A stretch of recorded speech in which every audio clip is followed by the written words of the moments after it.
अरण्य कांड, छठा सर्ग। वानप्रस्थ मुनियों का राक्षसों के अत्याचार से अपनी रक्षा के लिए श्री रामचंद्र जी से प्रार्थना करना और श्री राम का उन्हें आश्वासन देना। सर्वभंग मुनि के ब्रह्मलोक चले जाने पर प्रज्वलित तेज वाले ककुष्ठवंशी श्री रामचंद्र जी के पास बहुत से मुनियों के समुदाय पधारे।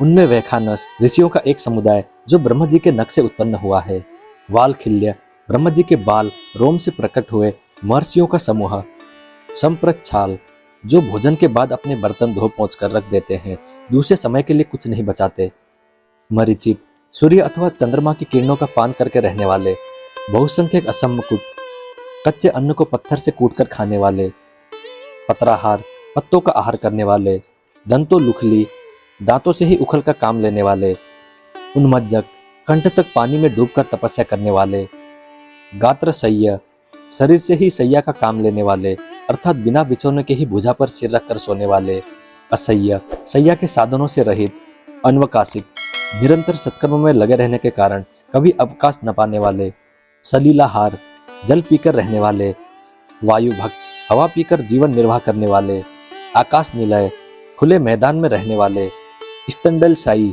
वेदी पर सोने वाले, उदर्ववासी पर्वत शिखर आदि ऊंचे स्थानों में निवास करने वाले, दान मन और इंद्रियों को वश में रखने वाले, आर्ध पटवासा सदा भीगे कपड़े पहनने वाले, सजप निरंतर जप करने वाले, तपोनिष्ठ तपस्या अथवा परमात्मा तत्वों के विचार में स्थिर रहने वाले, और पंचाग्न सेवी गर्मी के मौसम में ऊपर से सूर्य का और चारों ओर से अग्नि का ताप सहन करने वाले। इन सभी श्रेणियों के तपस्वी मुनि थे। वे सभी तपस्वी ब्रह्म तेज से संपन्न थे और सुदृढ़ योग के अभ्यास से उन सबका चित्त एकाग्र हो गया था। वे सबके सब सर्वभंग मुनि के आश्रम पर श्री रामचंद्र जी के समीप आए।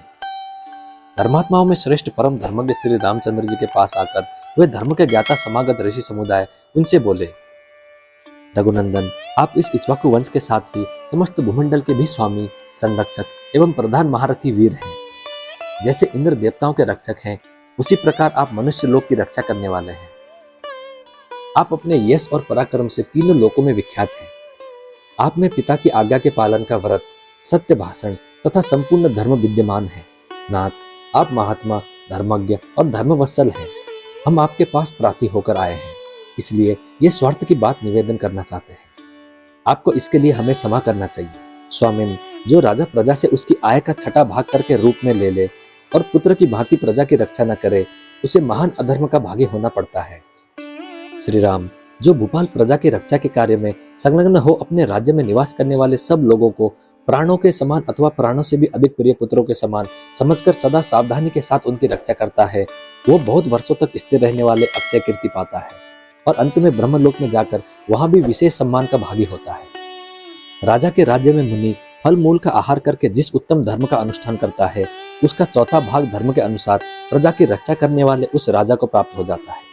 श्री राम, इस वन में रहने वाला वानप्रस्थ महात्माओं का ये महान समुदाय, जिसमें ब्राह्मणों की ही संख्या अधिक है तथा जिसके रक्षक आप ही हैं, राक्षसों के द्वारा अनाथ की तरह मारा जा रहा है। इस मुनि समुदाय का बहुत अधिक मात्रा में संहार हो रहा है। आइए देखिए, ये भयंकर राक्षसों द्वारा बारंबार अनेक प्रकार से मारे गए बहुसंख्यक पवित्र आत्मा मुनियों के शरीर सब यह कंकाल दिखाई देते हैं।